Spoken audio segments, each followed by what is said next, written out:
നമുക്ക് പോരാട്ടമുള്ളത് ജഡരക്തങ്ങളോടല്ലല്ലോ, വാഴ്ചകളോടും അധികാരങ്ങളോടും. 4 ഫോഴ്സുകൾ എപ്പോഴും ദൈവസഭയ്ക്ക് വിപരീതമായി പ്രവർത്തിച്ചു കൊണ്ടിരിക്കും. അപ്പോൾ ഏത് വിധേനയും ഫൈറ്റ് ചെയ്തുകൊണ്ടിരിക്കും. ഏത് വിധേനയും ദൈവസഭ ഒരിഞ്ച് പൊങ്ങാൻ പാടില്ല, ഒരിഞ്ച് പൊള്ളാൻ പാടില്ല. അതുകൊണ്ട് ആകാശമണ്ഡലത്തിൽ വരെയും അവൻ്റെ ഫോഴ്സിനെ അവൻ വിന്യസിപ്പിച്ചിട്ട് പോരാടിക്കൊണ്ടിരിക്കപ്പെടും. യെരൂശലേം ദൈവാലയത്തിൻ്റെ പണികളെക്കുറിച്ച് നാം ശ്രദ്ധിക്കുമ്പോൾ ഭയങ്കര ഫൈറ്റിംഗ് ഉണ്ടായിരുന്നു.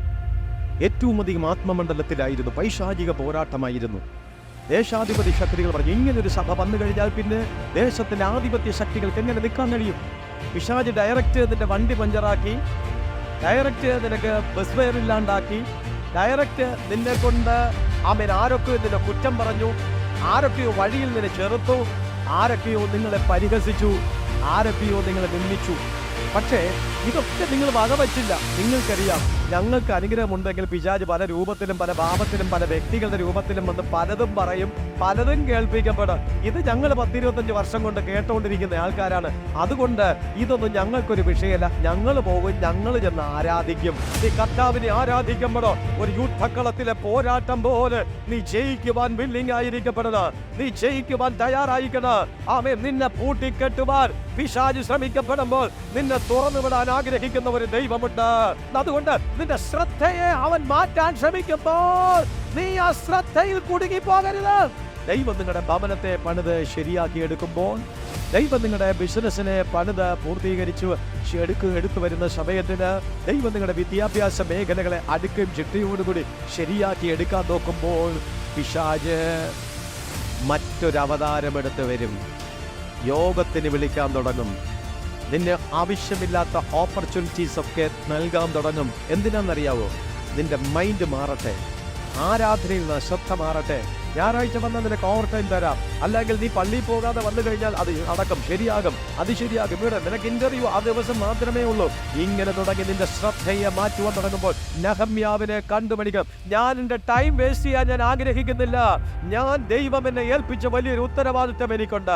ആ ഉത്തരവാദിത്വത്തിൽ നിന്ന് ഞാൻ പിന്മാറുവാനായിട്ട് ഞാൻ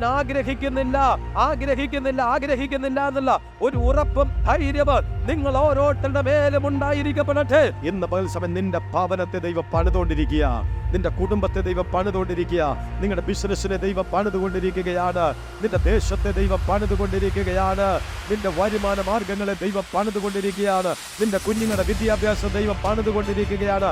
അപ്പോൾ അതിന് വിപരീതമായി വരുന്ന അപശ്രുതികളെ കേട്ട് നീ വ്യതിചലിക്കരുത്. അതിന് വിപരീതമായിട്ടുള്ള അപശ്രുതികളെ കേട്ട് നീ ചഞ്ചലിച്ചു പോകരുത്. അതിന് വിപരീതമായിട്ട് കടന്നു വരപ്പെടുന്ന അപശ്രുതികളിൽ നീ ആശ്ചര്യപ്പെടരുത്. ഇതിന്റെ എല്ലാം പിന്നില് ഒരേ ഒരു കാര്യം, നിന്റെ ഭവനത്തെ കർത്താവ് പണിയാൻ പാടില്ല. യഹോവ വീട് പണിയാതിരുന്നാൽ പണിയുന്നവർ വൃഥ അധ്വാനിക്കുന്നു എന്ന് ദൈവത്തിന്റെ വചനം വിളിച്ചു പറയുന്നു. എങ്കിൽ ഈ ദിവസങ്ങളിലേക്ക് മറക്കരുത്. കർത്താവിന്റെ പണി നിന്റെ കുടുംബത്തിൽ ആരംഭിച്ചിരിക്കുമ്പോൾ, ദൈവത്തിന്റെ പണി നിന്റെ ദേശത്തിൽ ആരംഭിച്ചിരിക്കപ്പെടുമ്പോൾ, ദേശത്തിലുള്ള വർത്തമാനം കേട്ട് നീ ആശ്ചര്യപ്പെടരുത്. സമൂഹത്തിലുള്ള വർത്തമാനം കേട്ടിട്ട് നീ അറിഞ്ഞതും അറിയാത്തതുമായിട്ടുള്ള സകല കാര്യാദികളെ ദുഷ്പ്രചരണങ്ങൾ നടത്തപ്പെടുമ്പോൾ, ആമേൻ. നെഹമ്യാവേ, നിന്റെ മേലുള്ള ദൈവത്തിന്റെ പദ്ധതി വിട്ട് വ്യതിചലിക്കരുത്. മന്ത്രി ഓഫീസിൽ പോയില്ല, രാജാവിന്റെ അടുക്കലേക്ക് നിവേദനമായിട്ട് പോയില്ല. അവൻ പ്രാർത്ഥനാ മുറിക്കകത്ത് കയറിയിട്ട് ദൈവത്തോട് പ്രാർത്ഥിച്ചു, കർത്താവേ, കാര്യത്തിലൊന്നുമില്ല, പക്ഷേ ഭീഷണി വാക്കുകൾ ഭയങ്കരമായിരിക്കുന്നു, ഞങ്ങളെ ധൈര്യപ്പെടുത്തണമേ. ഇന്ന് പകൽ സമയം സഭയോട് എനിക്കൊരു ദൂത് പറയാനായിട്ടുണ്ട്.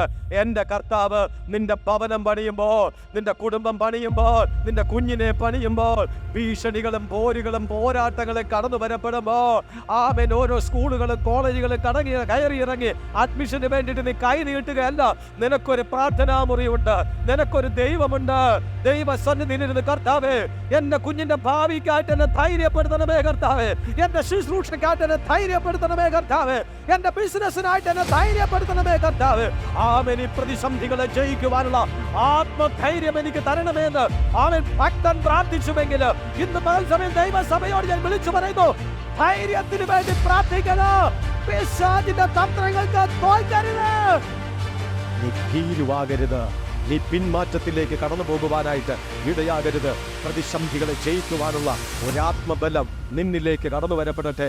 സകല പ്രതിസന്ധികളെ ജയിക്കുവാൻ, എൻ്റെ കുടുംബത്തിനെതിരായിട്ടുള്ള പോരാട്ടങ്ങളെ, എൻ്റെ ദേശത്തിനെതിരായുള്ള പോരാട്ടങ്ങളെ, എൻ്റെ സഭയ്ക്കെതിരായിട്ടുള്ള പോരാട്ടങ്ങള്, എൻ്റെ ബിസിനസ്സിനെതിരായിട്ടുള്ള പോരാട്ടങ്ങള്, എൻ്റെതായുള്ള തൊഴിൽ മേഖലയ്ക്കെതിരായുള്ള പോരാട്ടങ്ങള്, എനിക്കൊരു യുദ്ധമുണ്ട്.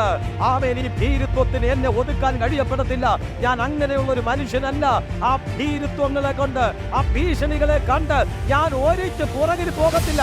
ഞാൻ മുമ്പിലേക്ക് തന്നെ എന്ന് പറയുവാൻ ആഗ്രഹിക്കുന്ന ദൈവസഭ കാര്യങ്ങളെ അടിച്ചു പറ. ഞങ്ങൾ പുറകിലേക്കല്ല, ഞങ്ങൾ മുമ്പിലേക്കാണ്.